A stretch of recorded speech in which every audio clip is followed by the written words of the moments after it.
welcome back in to another episode of Eminem Going Deep, folks. We don't have Cole this time, my friends. Very unfortunate. Schedules just weren't able to work, but the show goes on. We will have a week two episode for you guys, the people. I do want my friend back. I love talking to him and love talking football with him, and just always a chance for us to reconnect.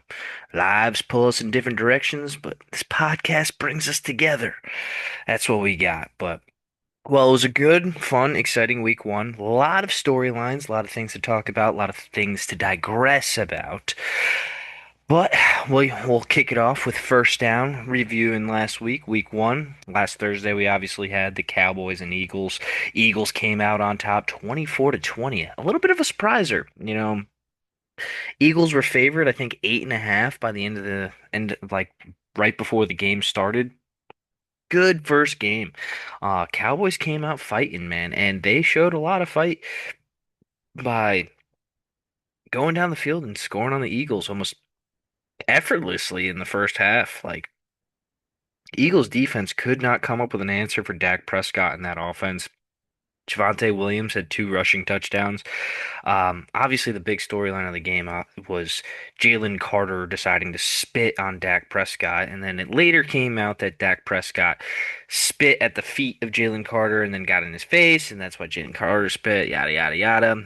Well, we're already here at Wednesday of the following week, and Jalen Carter didn't get suspended, but he was fined a healthy amount. I think it was like 57,000.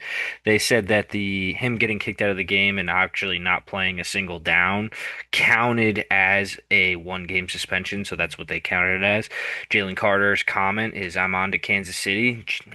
That's a little preview for later. Eagles playing Kansas City, but yeah, Dallas was pretty surprising to me. I mean, CeeDee Lamb had 7 catches for 110 yards, was really dicing up the Eagles secondary. They were picking on Adoree Jackson.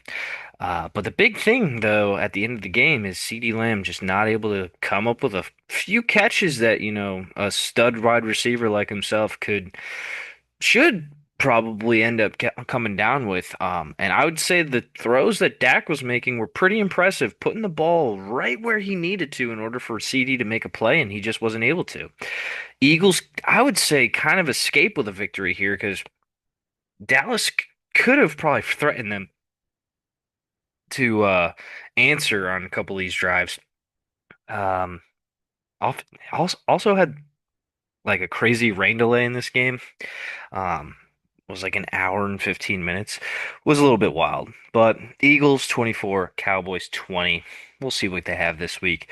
Then we had the Friday game, Brazil. I'm not a big fan of these games where they go to different countries and obviously two teams face off. But the thing that I don't like about it is now the Los Angeles Chargers lose a home game for their season. Like season ticket holders lose a game out because they're playing in Brazil.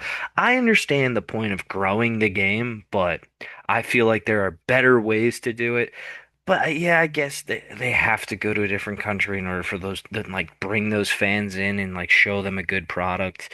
But I don't know. I think it's just getting to be too much. And obviously they're talking about a Super Bowl potentially being in London soon. I'm against that too. Like how the fuck are they gonna do that? Um anyways, the Brazil game. Chiefs, Chargers, Chargers 27, Chiefs 21. Um Story coming out of this one, Xavier Worthy getting hit by Travis Kelce on one of the first plays of the game. Andy Reid had said going into the week that Xavier Worthy was going to be a big part of their offense. Well, he wasn't there. They needed to change up what they had. I think that's why they kind of threw to Hollywood Brown a lot more. Maybe put him in the place of where Xavier Worthy was supposed to line up on some of the plays that he was able to dice up the Chargers defense, but Chargers came out swinging here. Herbert had 34 passing attempts, and I felt like he was dropping back to pass a whole lot in this game. Um, had reliable targets in Keenan Allen. Ladd McConkey did his thing. Quentin Johnston was able to catch the ball. Two touchdowns from him. Good for that guy.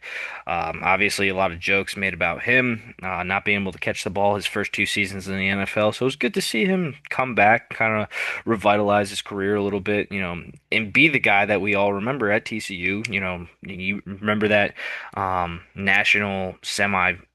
Uh, yeah, the semi game. It was the semifinals of the national championship. It was TCU Michigan. Uh, Back then, Quentin Johnson could catch everything, and he could make people miss, and then boom, speed down the sideline. But Patrick Mahomes had to make a lot of plays with his legs in this one. The Chiefs' offense just looked a little discombobulated to me, especially with how much they played in the preseason. A little interesting. I think moving forward, they're probably going to end up running the ball more, leaning on Isaiah Pacheco. Probably not as much as Kareem Hunt, but I think they're just going to get back to the basics. Maybe get the ball out of Pat Mahomes' hands faster. They wanted to stretch the field this year. They rebuilt that offensive line with Simmons and Simmons on the one end from Ohio State. But I don't know how healthy he is. He tore something at Ohio State late in the season. I don't want to. I'm leaning towards patella tendon too. Um, and yeah, I don't know how healthy he is, and obviously he's a rookie. So, well, that's something to talk about. But big win for the Chargers to start the season, man. Especially like they're gonna have to go to Kansas City later in the season. A little unfair that the Chargers were the away team and or the home team, and they're not gonna be able to play the Chiefs actually at home. We'll head into Sunday. Big, exciting game to kick off with. Buccaneers at Falcons. Buccaneers end up pulling this one out 23 to 20. Michael Penix had a great game. Almost 300 yards passing, a touchdown passing, and a touchdown running. If anybody saw that rushing touchdown that he had, he looked like Michael Jordan in the end of Space Jam, reaching for the hoop. Like it was crazy how he got that ball across and just barely, and then like just pinned the ball on the goal line. Very impressive. Baker Mayfield, my old guy. Obviously, once Michael Penix went up in the game, Baker was able to lead a drive, hit Emeka Egbuka for his second touchdown of the day with a nice post route into the middle of the field, beat the safety. Um, a very good throw, very good catch too. And then obviously later on in the week, we find out that Emeka Egbuka said in the huddle that he was going to score like the game-winning touchdown in the huddle, which very cool. Bijan Robinson had a good day. He had six receptions for 100 yards and a touchdown. He got like 54 of them on one reception. I believe it was the first touchdown of the Sunday. He just took a swing pass out of the backfield and boy did he house it. No one was catching him. Kyle Pitts was a little bit of a factor too. Little fantasy outlook there. And then obviously at the end of the game, Buccaneers kicker Chase McLaughlin misses the extra point they score the touchdown. That leaves it at 23 to 20. And Falcons and Michael Penix actually end up driving down the field and Michael Penix tries to throw not a seam route, but like a fade to the pylon. And I want to say it was Kadarrell Hodge. How do I remember that? He used to play for the Browns. It was Kadarrell Hodge, and Antoine Winfield came out of nowhere and knocked the ball out of his hands. Wild. Would have if like Antoine Winfield just tackled him, would have been on like the 4 or 5 yard line. But it was weird too because the play before they ran the same exact play, and I want to say it was Darnell Mooney running down the field. No, he was cut. He wasn't playing. It was somebody else. But he was running down the field, same exact route, same exact pylon they were going for, and I think Penix just floated the ball a little bit too much for him to get there. So opportunities for the Falcons to knock off the Buccaneers, obviously the current NFC South champion and the one that needs to be that like everybody in that division is trying to knock off would have been a huge win for the Falcons, especially because they were home. Next game we'll go into Bengals Browns. Bengals 17, Browns 16. Talk of this is, Browns kicker Andre Schmidt, you can make all the jokes. Andre shit, whatever. He misses the point after attempt after The Browns score. Um, I want to say they scored to go up 17 to 14. Yeah, they scored to go up 17 to 14, or 16 to 14. So they scored a touchdown to go ahead. The ensuing point after attempt attempted by Andre Schmidt, he misses, and then later in the game, the Browns driving down the field. I didn't particularly like the play calling on the end of this drive. They get down almost into the red zone. I want to say they're on the 20 or 21 yard line. I would say basically the red zone. Two runs stuffed by the Bengals. They had been stuffing the run for the Browns all day. And then the third down play, Joe Flacco drops back to pass and gets sacked. Ruff ends up going for a 36-yard field goal attempt, and Schmidt misses again. The worst part about this all is that I was sitting there watching this game with my hands over my head like this, and I just kept saying, do not let this be decided by a kicker. Score a touchdown or try like, call your best play here to score a touchdown. And I don't think Kevin Stefanski did. That's like one of my big takeaways of the that whole game is that I just wish Kevin would go for the jugular and just end the Cincinnati Bengals right there when he had them in the palm of his hand. Because at that point of the game, the second half, the Browns only let up 7 net yards to Joe Burrow, T. Higgins, Jamar Chase, and Chase Brown. That stellar Cincinnati Bengals offense that we were all expecting. The Browns had stifled it. Myles Garrett was firing on all cylinders. Mason Graham looked good. Carson Schwarzenegger, the other rookie linebacker, looked very good. Denzel Ward and Greg Newsome were making big plays on the outside, shutting down Jamar Chase and T. Higgins. Very impressive look by the Browns defense all day. And the other thing is that Joe Flacco threw two interceptions that bounced off of Browns wide receivers' hands and went into Cincinnati Bengals defenders' hands. And those two turnovers killed us. Both of them, one of them was going to be on like the drive after Schmidt had missed the field goal to go up in the game. We got the ball back. We're driving down the field, and uh, I want to say it was Cedric Tillman on that one. Flacco throws a pass to him, bounces off his hands, goes right into the defender's hands, and turnover. And Bengals are able to kill the clock basically. The other one happened earlier. It was Jerry Jeudy over the middle, bounced off his hands, went into the defender's hands. I want to say that is how the Bengals scored the field goal in order to take the lead after the Browns had missed the extra point. It was 14-16 at that time. They kicked the field goal, go up 17-16. So, what are you gonna do? Bengals are happy with a week one victory, but they don't look great.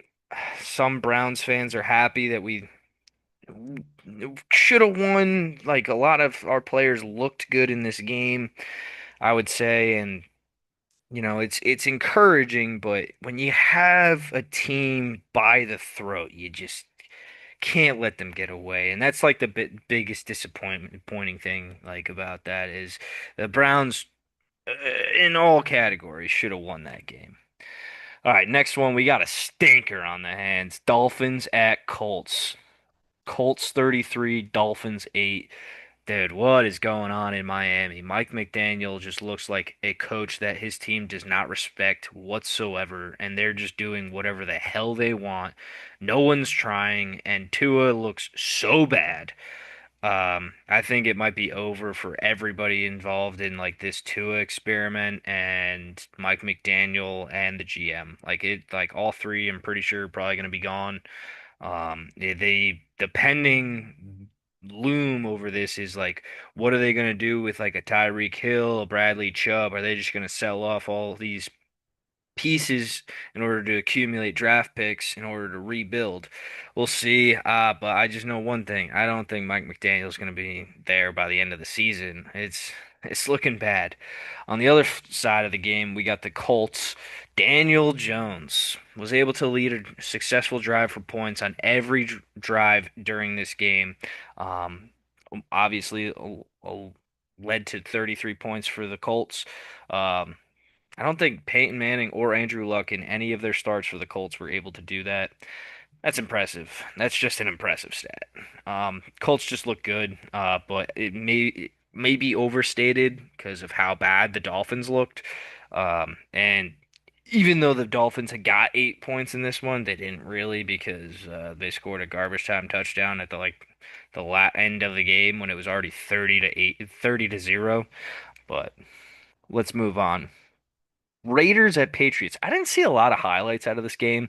I did see that Geno Smith played a very good game, and he threw for 362 yards and a touchdown. I did see also that Ashton Genty only ran for like 38 yards and a touchdown. Hey, he got the touchdown in his first game. Good for him. But bigger thing out of here is how bad the Patriots looked. Obviously, they tried to shore up that offensive line, drafting Will Campbell out of LSU, give more protection for Drake May, but I think they got a problem with these wide receivers, man. Like they got Kendrick Boutte. He ended up being their wide receiver one for the game, 6 receptions, 103 yards. But they thought that this pickup of Stephon Diggs was going to be like a big game changer for Drake May. Maybe unlock him, get him a guy that is just his go-to guy. But that just doesn't seem to be the case at this moment.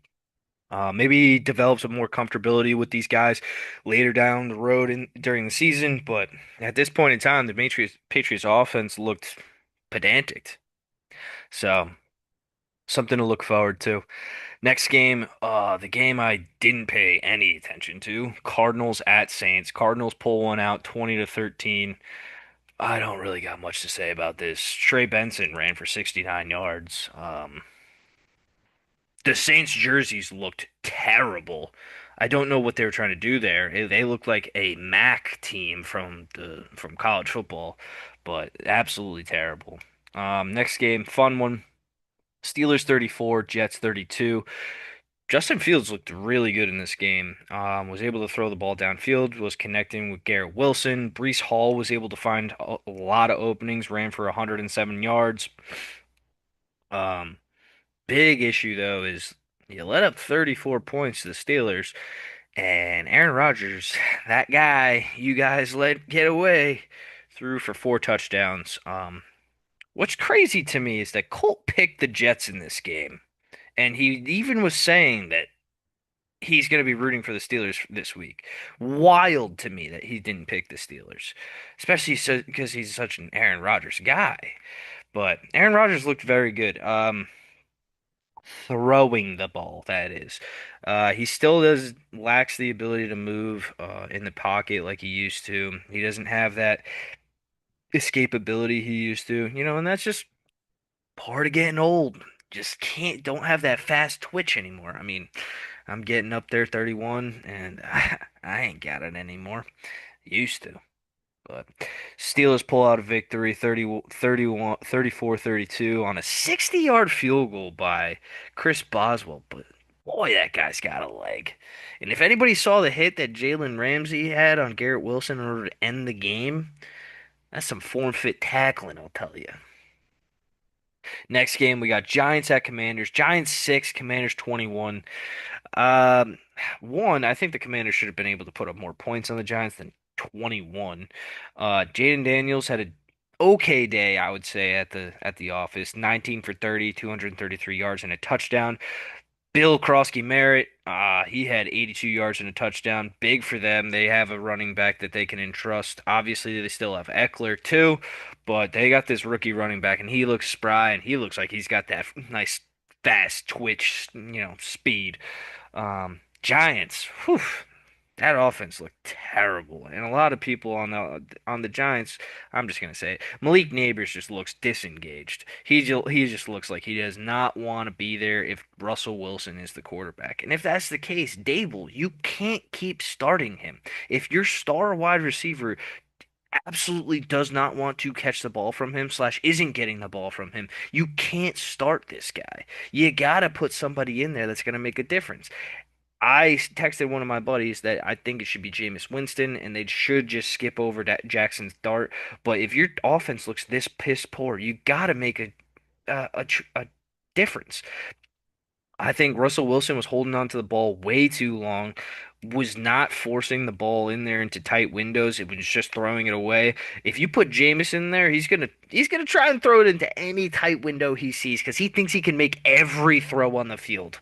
But and yeah, you're gonna live and die by the sword of Jameis Winston. You'll have three. He'll throw for three touchdowns, but he'll throw for three more interceptions. So live and die by that sword. Your games would be a lot more fun, and maybe more people will watch them. Anyways, next game we got Panthers at Jaguars. This game had a rain delay too. Honestly, by the point that it came back on, I totally had forgot it existed. Jaguars got out to an early lead. They went into the half up 20-3. They obviously ended 26-10.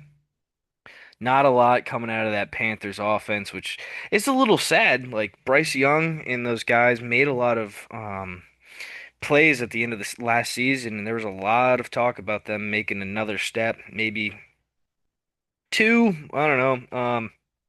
But there was a little bit of promise there for the Panthers. And after this game, a lot of people might be scratching their heads. Bryce Young did not look good. He looked like he was not able to fit the ball into some tight windows, wasn't able to make some take some chances. Maybe I'd like to see Bryce Young use his legs a little bit more. He does have that maneuverability. Um, yeah, there's that one play on fourth down where he just he threw it out of the back of the end zone instead of trying to like throw it up to Ted McMillan or Xavier Legette in order for them to make a play. It's fourth down, dude. You can't just throw it out of the back of the end zone. Just lay it up there and let one of them like try and catch it. If it's incomplete, you're losing the ball anyways. If it you get it intercepted, you're losing the ball anyways. Let them try and make a play, man. But we'll see what ends up happening with the Panthers. Jaguars, this is a promising victory for them. Travis Etienne looked really good. 143 yards rushing. One person in this game that I didn't really see much of. He played wide receiver more than corner, so that's odd to me because he was more of a cornerback in college. But that's Travis Hunter, and if you drafted him a number two overall, he's got to be featured somewhere. Like he had a couple of receptions and was targeted a bit, but he wasn't making a big difference. If you're the number two overall pick in the draft, you should be making a difference. I feel like at least. All right, on to the next game. These are the 4 o'clock games now. We got Titans at Broncos. Titans 12, Broncos 20. This was Cam Ward's first game in the NFL. I thought Cam Ward looked pretty good for a rookie playing against what everybody's touting it will be the number one defense in the NFL. I thought he played pretty good. He got sacked a lot, but he was able to make some plays. He was able to move the Titans offense pretty well. Um, but they made some boneheaded mistakes. And I think Brian Callahan, good guy, but I don't think he's the guy. And that's sad to say, especially for a rookie quarterback. We'll see how it ends up playing out. Maybe he changes my mind, but ugh, some of the decisions he made. In this one, Bo Nix did not look good, in my opinion. Yeah, was not throwing the ball well. If it wasn't for RJ Harvey and J.K. Dobbins finding some holes in the running game and getting the offense moving, I really don't think the Broncos would have came out with the victory in this one. But they were able to, and that says a lot more. They know how to win. So on to the next one. We got 49ers at Seahawks, 49ers 17, Seahawks 13. Brock Purdy, 49ers are somehow very hurt already. I know it was one game. Like George Kittle's out for the next 5 weeks. Brock Purdy has an injury that Mac Jones might have to play this week. Christian McCaffrey was banged up going into this game. They already didn't have Brandon Ayuk. Trent Williams got banged up. Like, I don't know what goes on in that training staff, but those are things you got to correct. Like there shouldn't be this many injuries just coming out of one game. Um, Brock Purdy did have like some prayer of a throw in order to go up 17-13 in this game. Some people might be like, "Oh, he got lucky." Some people might be like, "Hey, that's skill." But he got the touchdown, and that's all that fucking matters, and they won. Sam Darnold ended up fumbling in this game at the end. Typical Sam Darnold, in my opinion. Um, I think he was only able really to throw the ball to one wide receiver on the team, which is Jackson Smith and Jigba. 9 receptions, 120 and 24 yards. I love that guy. I think he's so good. Probably the big game of the 4 o'clocks was Lions at Packers. Cole, our boy, our local Packer fan on this podcast, obviously he should have been happy. Micah Parsons' first game in Green Bay. I thought he had a pretty good game, even though he was limited in his snap count. I think the game ball goes to. Hang on 1 second. Phew. Sorry, I had to sneeze there. Oh, that hurt my stomach. Anyways, I thought Jordan Love had a phenomenal game. He was dicing up the Lions defense. I think he hit like 8, 9 different receivers with throws, like he completed a pass to. Like that's impressive. Spread the ball around, like spread the wealth. Whoever's open is open. Throw that ball, baby. Um, Tucker Kraft had a touchdown. I think Romeo Dobbs had the other one. Cole would be able to correct me, but of course he's not here. Sad. Um, Josh Jacobs had a good game. A lot of his stats came in the fourth quarter.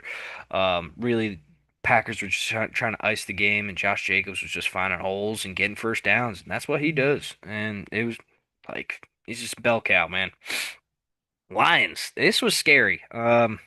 Their offensive line really wasn't able to protect Jared Goff well. He didn't have a lot of time in the pocket, wasn't able to really process anything that the Green Bay Packers defense was doing in order to move the ball down the field. A lot of dinking and dunking to Jahmyr Gibbs in order to get 2, 3 yards in the pass game. Wasn't able really to hook up with Amon-Ra St. Brown at all. Yeah, very disappointing game out of the Lions. Could we see a big setback out of the Lions this year? Potentially. I don't think it really has much to do with the changes in the coordinators. I think it really has to do with the losses of Frank Ragnow at center and Kevin Zeitler at right guard. Like that offensive line looks real shaky, and they got to make some changes or maybe shore it up somehow, or else they might be in some trouble. Jared Goff needs to be protected in order for him to dice up defenses like we've seen in the last few years. Next game, we got Texans at Rams. Rams 14, Texans 9. Very weird game. Some crazy plays, like dudes jumping over dudes, stealing the ball out of their hands in order to get an interception.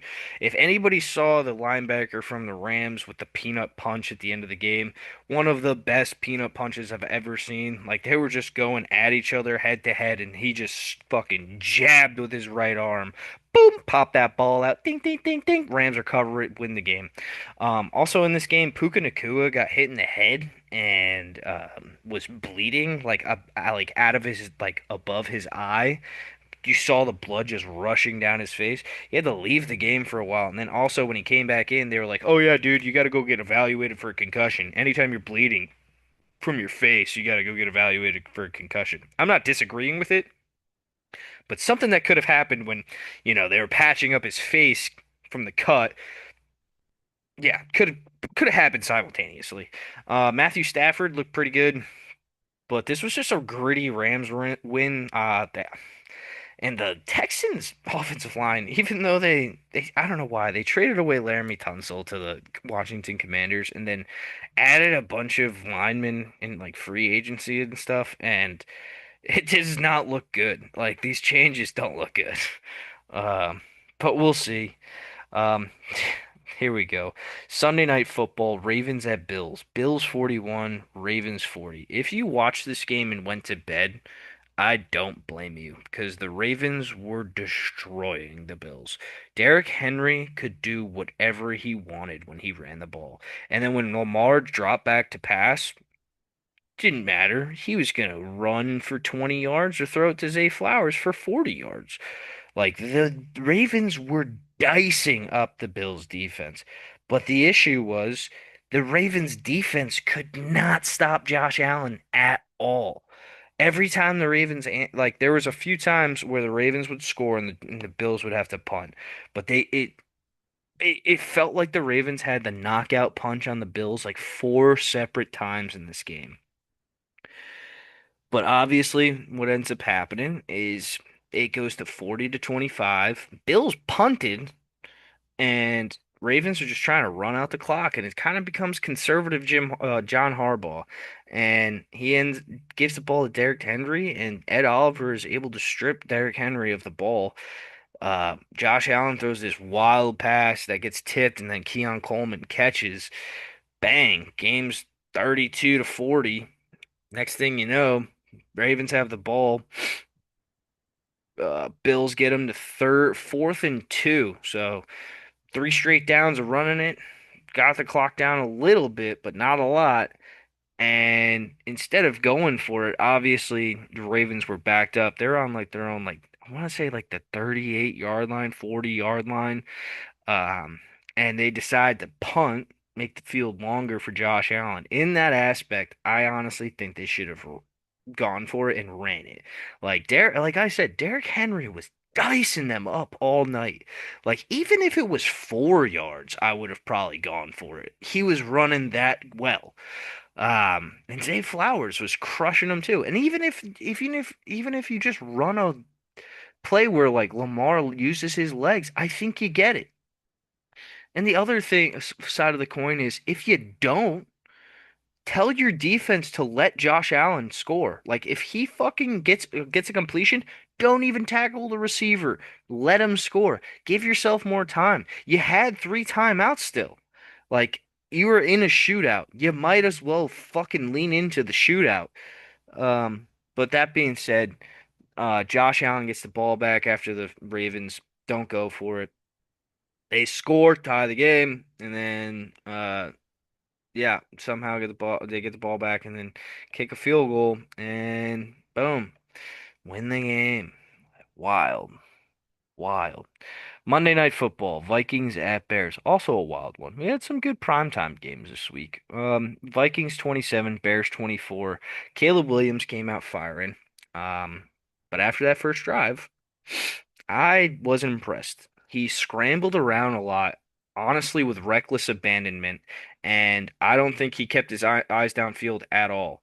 And sometimes I think that was like that's terrible because he had no idea where receivers were. He wouldn't throw it to them. He was late getting through his reads. I don't know how many times Troy Aikman said it during the broadcast that he was late getting through his reads and he was missing open receivers. And Troy Aikman would get the fucking replay and he'd play it and he would ding ding ding ding serve it up on a silver platter of how to read the progression of the current play, and every single time it was like the second guy was wide open and Caleb Williams was taking too long to go from number one to number two, and it was just not, and he was late, and that was very evident when the Bears got down in this game. And there was like a little out route by Zacchaeus on the left, and DJ Moore was running a fucking like just straight for the end zone. And I don't know why, but Caleb Williams was watching Zacchaeus for a while and then threw threw it to DJ Moore and was late. It was late. Other side of this ball is for the first three quarters of this game, JJ McCarthy looked terrible. Like could have wrote him off after this game if he ended up playing this way that way in the fourth quarter. But no, he changed his approach.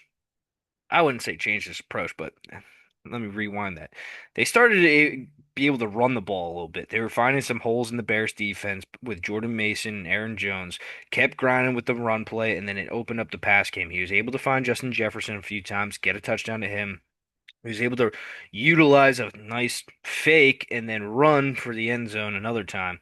But he looked poised, like no matter like he looked like a little shaken up, almost like Sam Darnold that year when they played the Patriots and you have the quote of him on the sideline of "I'm seeing ghosts out there." He looked like that, and somehow he was able to, you know, um, reconcile with himself and pull it all together and lead a good comeback. 21 points in the fourth quarter in order to win this game.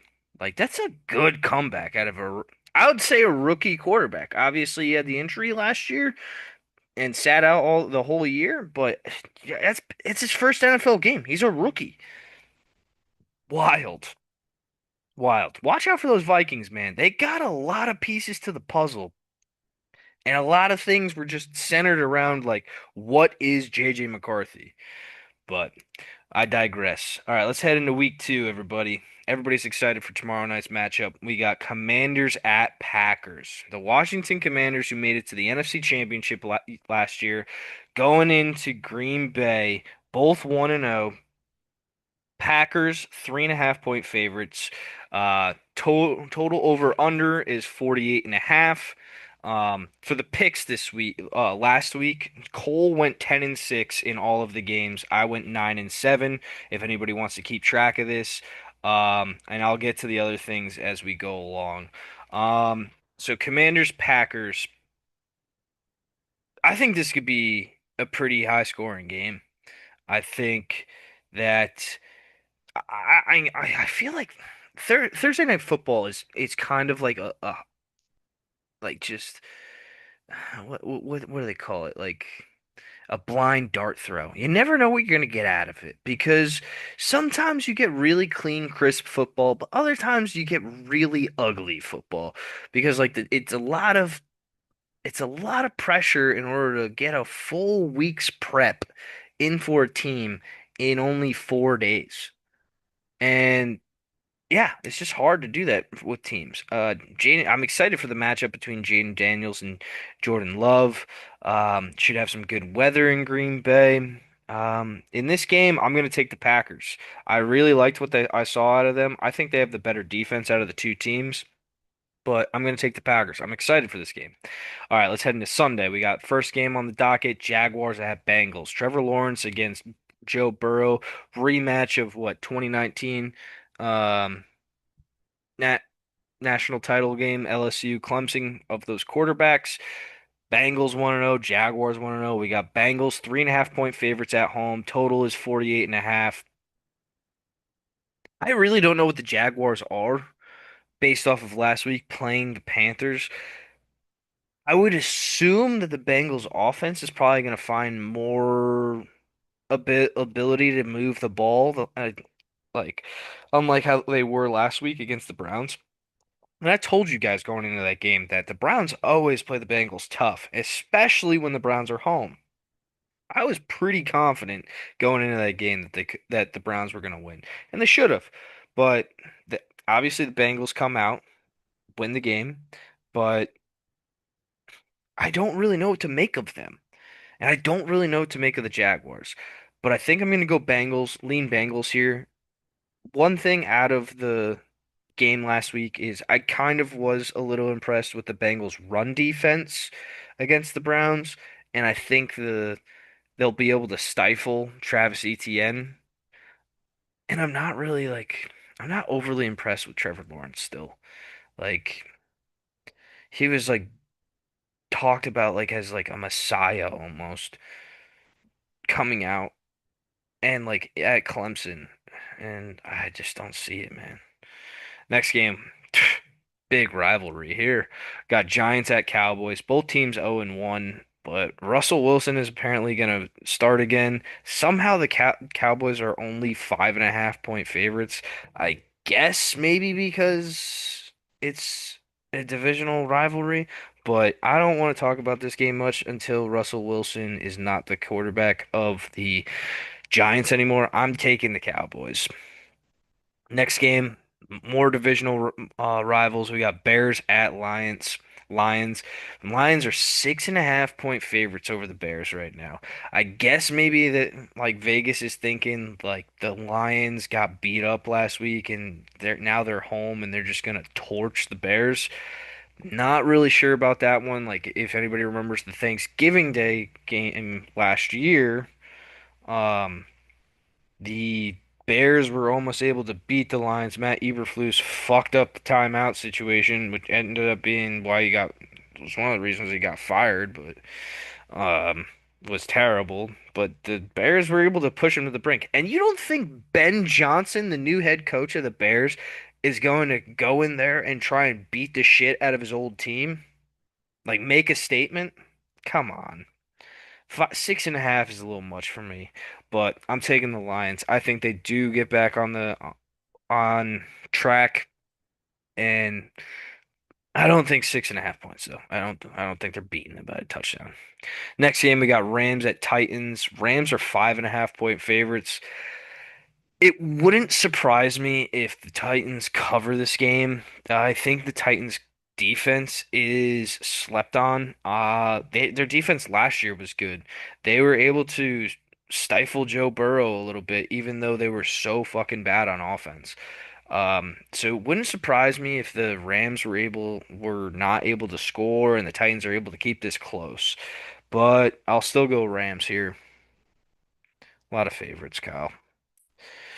All right, next game, Patriots at Dolphins. These two teams could fucking stink, but one team stinks more than the other, in my opinion, and that's the Dolphins.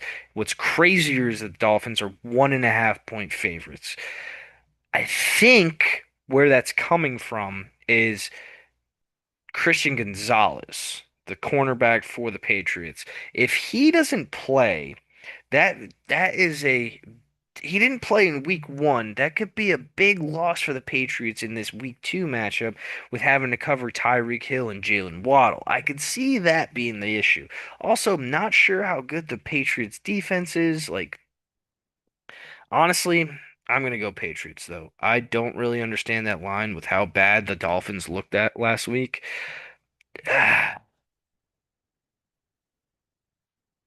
Sorry, I'm reading some headlines to see if Gonzalez was gonna play. All right, we'll get into the next matchup. We got 49ers at Saints. Ooh, every time I think of that matchup, I think of that the year I think the 49ers went to the Super Bowl and played the Ravens. I believe these two teams played in the divisional round that year, and Vernon Davis caught that game-winning touchdown. Every time I see these two teams play, I think of that game. 49ers are 3.5 point favorites. I don't know about that anymore. If Brock Purdy doesn't play, I'm gonna be a little nervous about 3.5 points. Christian McCaffrey, hopefully he can run a bit, and Ricky Pearsall did have a very good game against the Seahawks. But if it's Mac Jones throwing the ball, gonna be a little nervous about this offense. I'm still gonna take the 49ers because I really do think the Saints are that bad. And I don't like Spencer Rattler, but let's move on. Bills at Jets. Bills are 6.5 point favorites going into the Meadowlands. I don't know, man. 6.5 is a lot of points. I mean, Josh Allen was able to move the ball like a freak against the Ravens. Not sure how good the Jets defense is, especially with how many points they gave up in week one.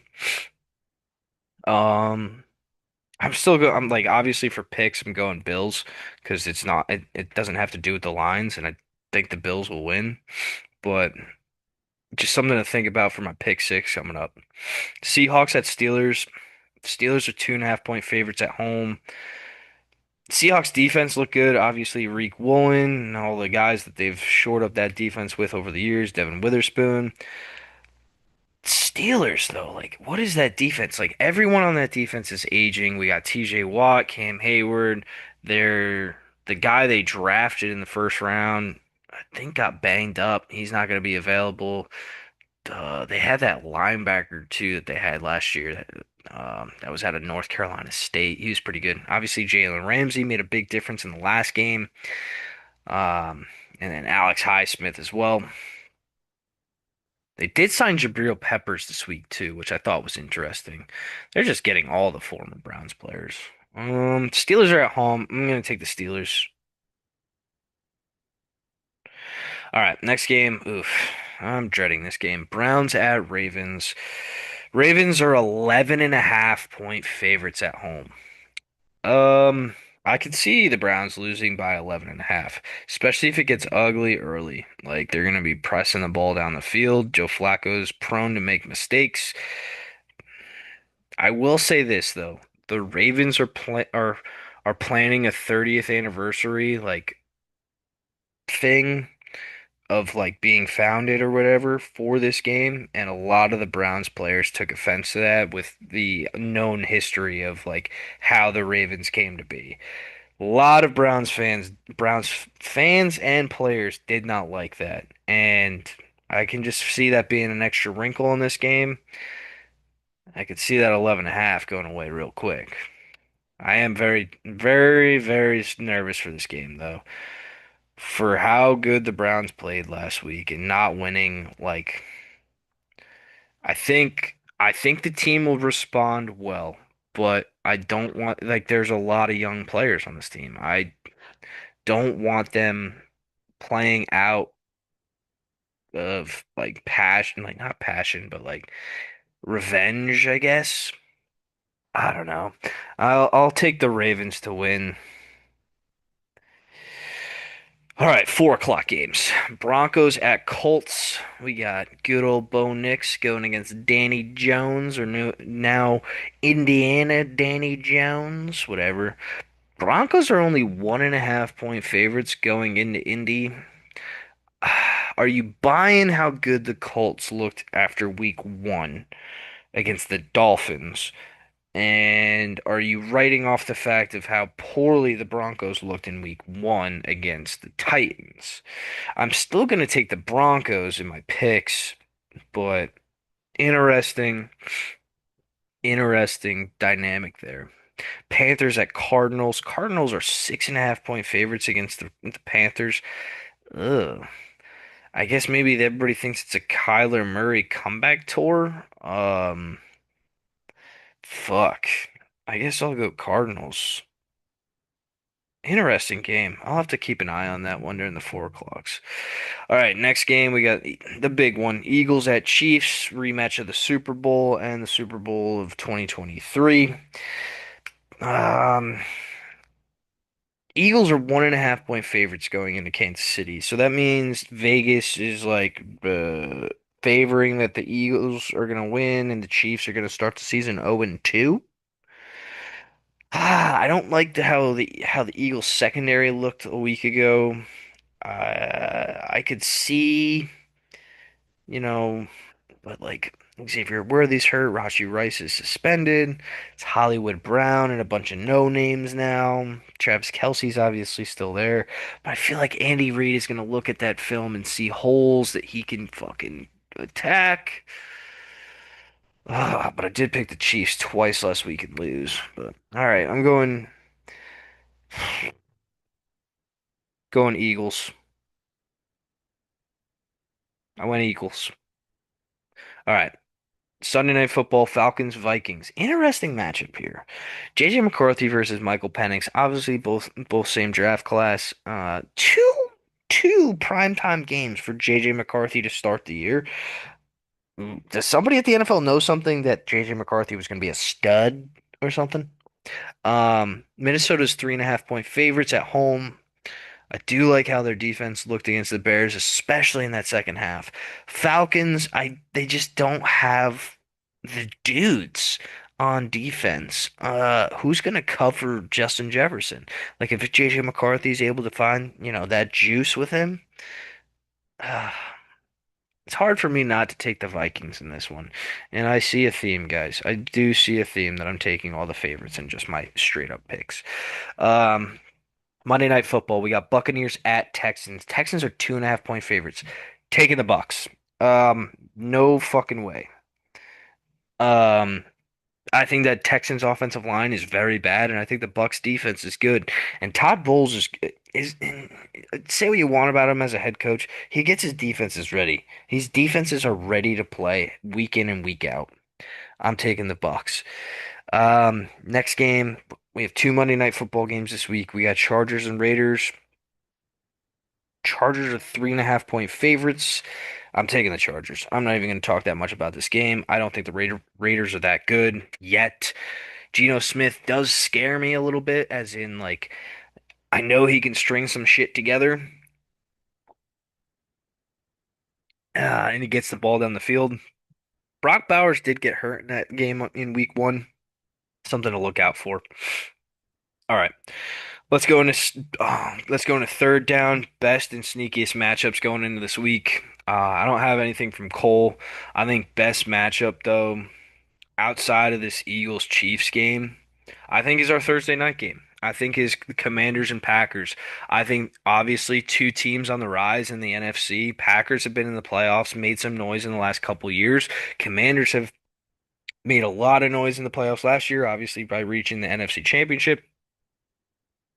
Could this be a preview of the NFC Championship? I don't think so. I don't think either of these teams are there yet. Don't tell Cole. Um, I think the Packers probably have the best chance out of the two.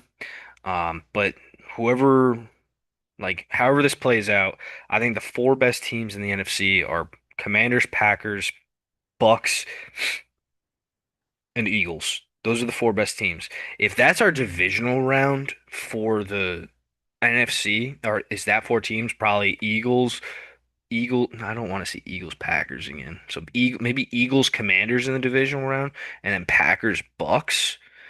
That's spicy.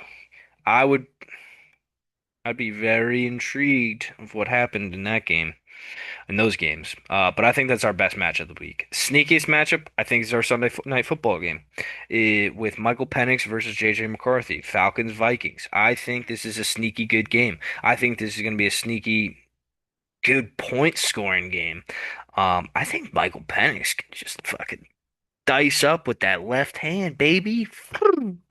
Um, and I liked how JJ McCarthy was throwing the ball too. He was throwing some bullets, man. But I think that could be a really good game on Sunday night. Um, all right, let's head into fourth down. My lock and my upset of the week. Last week, the my lock was the Chiefs. They lost to the Chargers, and my upset of the week was the Panthers. They got blown out from the Jaguars. Cole's was the Birds taking down the Cowboys on Thursday Night Football, and his upset of the week was the Jets. So Cole is 1-0 in locks, and I'm 0-1, and then I'm 0-1 in upsets, and Cole is 0-1 as well. All right, my lock of the week. Hmm, lock of the week. Cowboys. Going Cowboys. Cowboys are going to beat the Giants without a doubt in my mind. And I already know my upset of the week. Patriots are going to beat the Dolphins. That's my upset. I'll get Cole's stuff from him. We didn't text about it, but yeah, that's what I'm going with. Pick six. Let's head into it. Pick six is brought to you by nobody. We have no sponsors. I am wearing an Airbud Boom Shakalaka shirt, so if anybody sees this shirt, go buy it on Amazon. It's pretty nice, and it was only like 18 bucks. Look at this fucking shirt, man. Boom Shakalaka. Who's There's no rules that says dogs can't play basketball. Anyways, pick six. Let's look at this. Let's look at this, guys. Um, hmm. I think, all right, let me take Let's start off with that. Patriots plus two, 1.5. I feel confident about that one. Patriots plus 1.5. I kind of feel confident of Steelers minus 2.5. And this is a crazy one, but I feel confident in Browns plus 11.5. A fucking 11.5 point spread in week two, man. I also feel pretty confident in Broncos minus 1.5 against the Colts. Oh, and yeah, I should have for my upset of the week should have been the Buccaneers. I'll stick with the Patriots though. Buccaneers plus 2.5 against the fucking Texans. Are you joking me? I'm gonna have to pick a bigger spread here for one of these. Um,